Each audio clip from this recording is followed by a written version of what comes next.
처음 상담할 때 언제 받았습니까를 꼭 확인해요. 이걸 알면은 기각을 안 당할 수가 있으니까요. 사무실에서 좀 꼼꼼하게 상담하고 챙기면은 기각을 안 받게 할 수 있는 거 아닌가요? 맞아요. 이 경우들 다 기각을 안 받게 할 수가 있습니다. 개인회생 시장의 문제점이 뭐냐면은 상담을 하는 사람들이 개인회생을 잘 모르는 사람이 상담을 하는 경우가 있어요. 보험 영업을 하던 사람이, 분양권 영업을 하던 사람이 이쪽 업계로 와서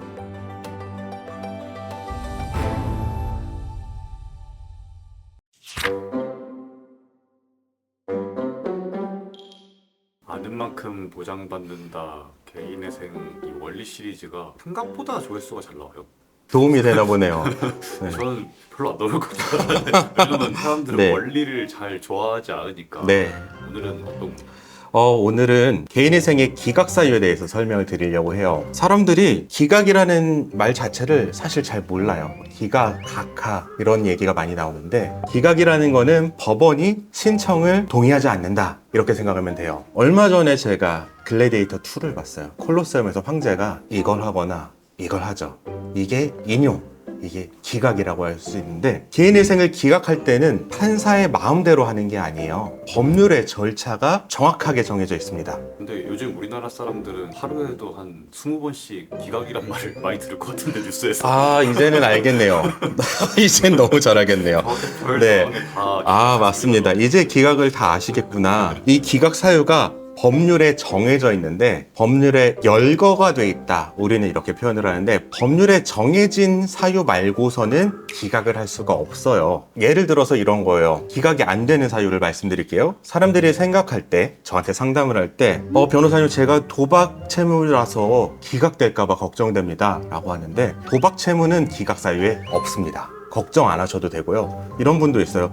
변호사님 제가 바로 며칠 전까지 대출을 받아서 주식 투자를 했는데 그것조차 실패해서 개인회생을 하려고 하는데 기각되지 않게 해주세요. 이건 역시 기각사유가 아니에요. 최근 채무가 있다는 건 기각사유가 아닙니다. 하지만 기각사유로 해석될 수도 있어요. 뭐가 있냐면 기각사유 중에 이런 게 있습니다. 채무자회생법 제595조 제7호에는 그 밖에 신청이 성실하지 아니하거나 상당한 이유 없이 절차를 지연한 때 그 밖에 신청이 성실하지 아니한 게 개인회생 제도를 남용하려는 의도로 신청을 한 경우에는 그렇게 해석이 되거든요. 내가 며칠 전에 대출을 하면서 이거는 내가 도박성으로 주식 투자를 하고 안 되면 개인회생 신청해 버릴 거야 라고 했다면은 그 사실은 기각사유가 될 수가 있겠죠. 하지만 이것을 증명하는 것은 법원이 해야 되기 때문에 실질적으로 기각될 일은 없다고 보시면 돼요. 또 게임을 했다, 사치를 했다 이런 것 다 기각사유가 되지 않습니다. 그러면 기각사유가 되는 건 뭐냐? 많은 것이 있지만 실질적으로 적용되는 것은 한정이 돼 있어요. 첫 번째로는 면책 후 일정 기간 내에 재신청하는 경우예요. 개인회생 절차를 과거에 진행을 하고 면책을 받았을 때에는 5년 내에는 재신청할 경우 기각을 당합니다. 그리고 파산을 해서 면책을 받은 사람은 면책받은 때로부터 7년 내에 재신청하면 기각을 당합니다. 그래서 대부분의 변호사들은 처음 상담할 때 개인회생 면책이나 파산 면책 받은 적이 있습니까? 물어보고 언제 받았습니까를 꼭 확인해요.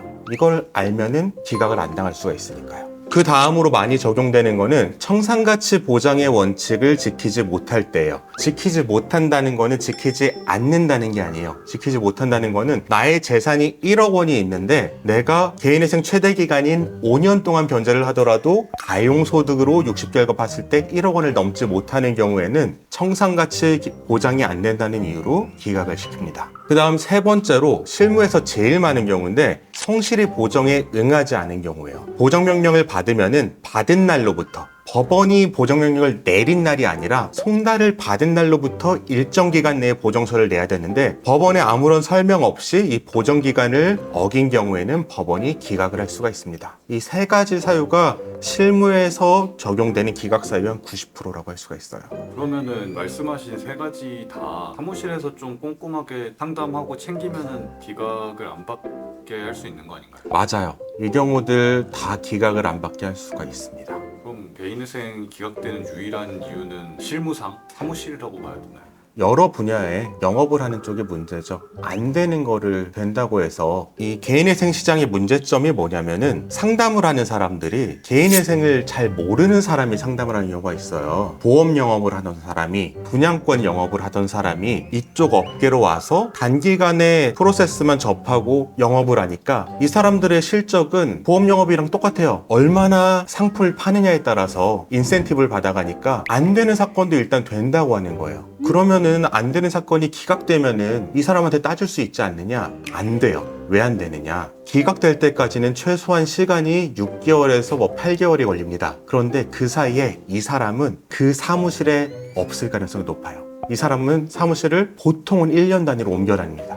옮겨 다니면은 휴대폰도 번호가 바뀌어요. 이 사람이 사무실을 옮겨 다녔을 때 그러면은 기존에 있던 사무실에 변호사에게 항의할 수 있지 않느냐? 항의할 수 있죠. 또 어떡하겠어? 이미 기각당했는데. 돈도 지출했고. 뭐 최선의 경우에는 어차피 기각될 사건을 수임했으니까 수임료 반환받는 정도, 그 정도겠지만 굉장히 큰 손실이 있는 거죠. 시간적으로도. 그리고 내 정서적으로도요. 방금 질문하신 게 사무실 역량에 따라서 기각 연부가 정해진다고 하는 게 맞고요. 여기에는 조금은 개인회생 사건 시장에서 상담을 하는 사람들의 잘못된 태도가 좀 영향을 미치지 않나 이렇게 생각을 합니다.